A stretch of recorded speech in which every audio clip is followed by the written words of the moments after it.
Good day everyone. Ayan, panibagong araw at panibagong grind na naman sa ating business. So this time in the morning, nandito tayo ngayon sa Tamara Lanes para sa ating balloon decoration. So ngayon nga, ayan, inihanda ko na yung ating mga gagamitin para sa ating balloon decoration. Okay, so meron tayo dyang inflator, meron tayo dyang hand pump, meron tayong syempre mga balloons na gagamitin natin, and syempre meron din tayong mga foil letter. Okay, ayan, ginawa na namin ni Kuya Jetro yung balloon decorations natin. Syempre diyan kami sa may labas nakatambay kasi nga maaga kami dumating. Ayan, so hindi pa nagpapasok yung bantay diyan.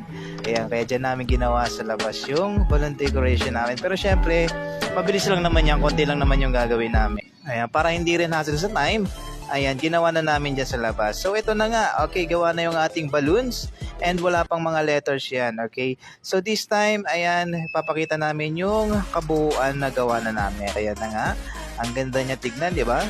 And syempre sa mga gusto mag-inquire sa amin ng mga balloon decoration like kagaya niya ng magandang setup, ayan, syempre kontakin nyo lang po kami and i-search nyo lang po kami sa aming Facebook page, King Jim Party Needs. Ayan, so makikita nyo sa page namin yung iba't ibang klaseng mga setup and syempre yung mga post namin about sa mga packaging namin sa mga clowns. Okay? Thank you so much guys. Thank you for watching and goodbye.